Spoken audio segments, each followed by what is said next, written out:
আসসালামু আলাইকুম ভিউয়ার্স। বাংলাদেশের সর্বশেষ আপডেট সংবাদে আপনাদের স্বাগত।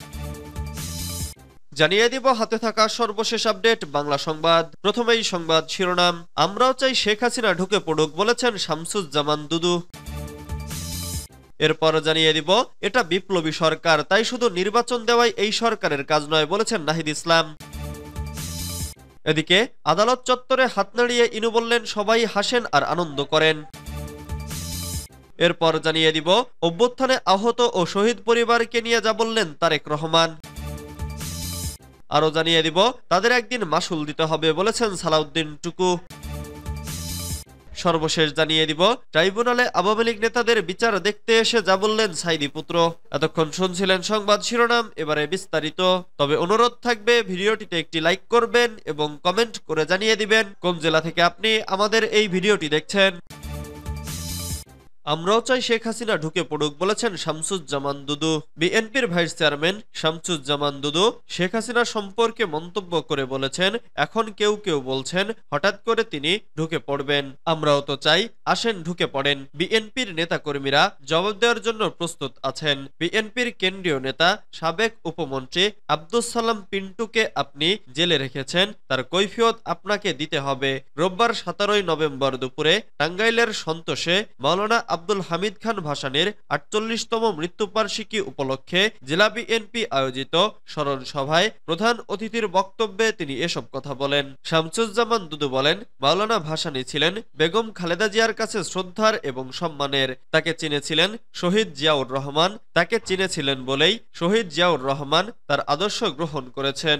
আমাদের নেতা শহীদ জিয়াউর রহমান বাংলাদেশের ঘোষক। কৃষকদের কাছে গিয়ে কাদার মধ্যে কৃষকের কথা শুনতেন, যেমন শুনতেন মাওলানা ভাসানী। শামসুজ্জামান দুদু আরো বলেন, আগামী দিন হচ্ছে বিএনপির দিন। যারা এদেশটাকে 16 থেকে 17 বছর ধরে লুটেপুটে খেয়েছেন আর মানুষের ওপর জুলুম করেছেন, তাদের বিচারের আওতায় আনার দিন।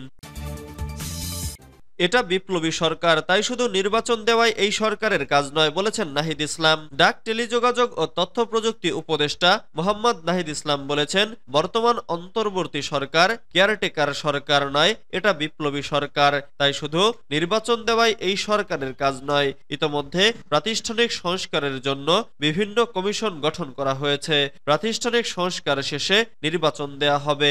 আজ সোমবার ডাক ও টেলিযোগাযোগ বিভাগের সংবাদ বিজ্ঞপ্তিতে বলা হয়, মন্ত্রণালয়ের অফিস কক্ষে কমনওয়েলথের সহকারী মহাসচিব অধ্যাপক লুইস ফ্রান্সেসির সঙ্গে সাক্ষাতে উপদেষ্টা এসব কথা বলেন। নাহিদ ইসলাম বলেন, জুলাই আগস্ট গণঅভ্যুত্থানে যে গণহত্যা হয়েছে তার বিচার প্রক্রিয়া চলমান। এ বিচার নিরপেক্ষভাবে সম্পন্ন করতে কমনওয়েলথের সহযোগিতা প্রয়োজন। পাশাপাশি নতুন বাংলাদেশ বিনির্মাণে কমনওয়েলথভুক্ত দেশগুলোর সহযোগিতা কামনা করেন উপদেষ্টা। তিনি বলেন, অন্তর্বর্তী সরকার সারা পৃথিবী থেকে সমর্থন পেয়েছে, যা এখনো অব্যাহত আছে।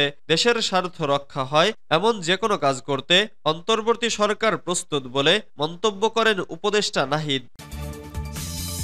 আদালত চত্বরে হাত নাড়িয়ে ইনু বললেন সবাই হাসেন আর আনন্দ করেন। জুলাই আগস্টের গণহত্যা ও মানবতা বিরোধী অপরাধে জড়িত থাকার অভিযোগে গ্রেফতার হওয়া সাবেক 9 মন্ত্রী সহ 13 জনকে আন্তর্জাতিক অপরাধ ট্রাইব্যুনালে হাজির করা হয়। সোমবার কড়া নিরাপত্তায় সকাল 10টার দিকে প্রিজন ভ্যানে করে আসামিদের ট্রাইব্যুনালে হাজির করা হয়। পরে তাদের গ্রেফতার দেখিয়ে কারাগারে পাঠানোর নির্দেশ দেন ট্রাইব্যুনাল। ট্রাইব্যুনাল থেকে কারাগারে নেওয়ার সময় আসামিদের অনেককেই হাসি মুখে দেখা যায়। তবে এর মধ্যে সাংবাদিকদের দিকে হাত নাড়িয়ে হাসানুল হক ইনু বলেন, সবাই হাসেন আর আনন্দ করেন।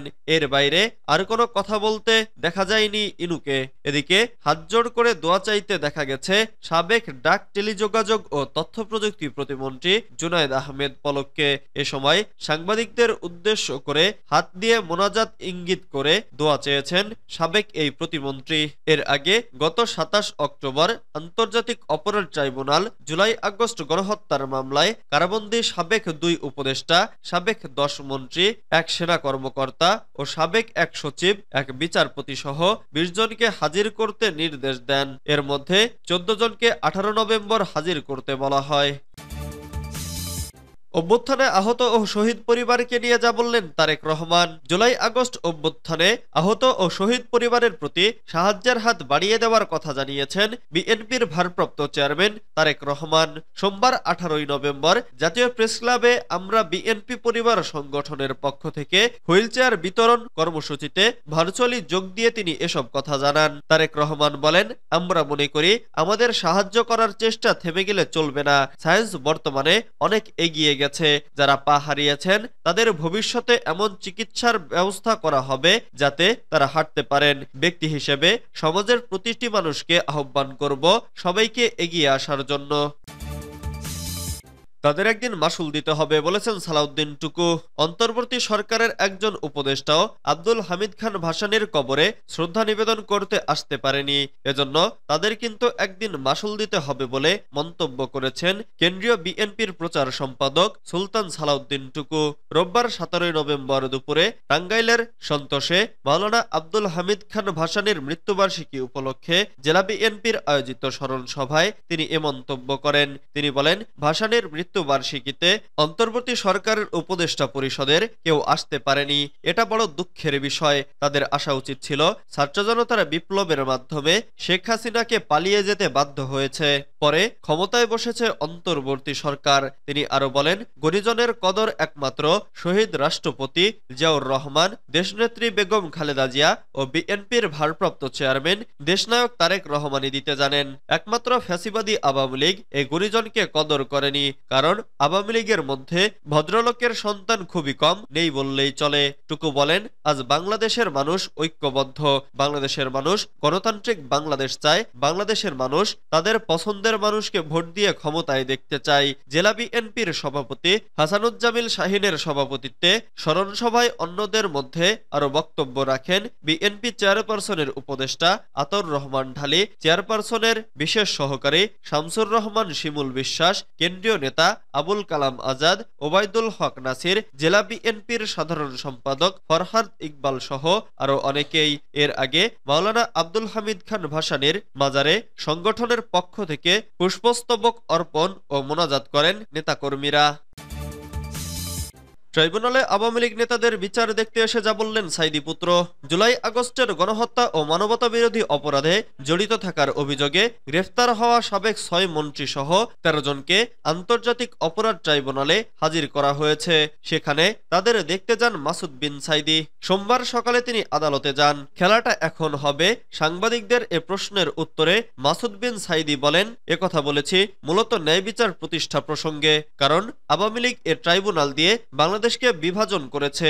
এই ট্রাইব্যুনালকে ব্যবহার করে দেশের বীর রাজনৈতিক নেতাদের হত্যা করেছে। সে ট্রাইব্যুনাল আবার প্রস্তুত হয়েছে। আমরা বিশ্বাস করি এই ট্রাইব্যুনালে এখন ন্যায় বিচার প্রতিষ্ঠা হবে। তিনি বলেন, আমরা প্রতিশোধের রাজনীতি বিশ্বাস করি না, আমরা ন্যায় বিচারে বিশ্বাস করি। তারা জুলুম করেছে, জুলুমের বিচার হচ্ছে, এটাই দেখতে এসেছি। এদিকে গত 15 অক্টোবর মাসুদ বিন সাঈদী সামাজিক যোগাযোগ মাধ্যম ফেসবুকে লেখেন, ট্রাইব্যুনাল ইজ রেডি, আসো এবার খেলা হবে। খুনি হাসিনার বানানো আইনে এবং তারই বানানো ট্রাইব্যুনালে হাসিনা আর তার দোসরদের বিচার হবে ইনশাআল্লাহ।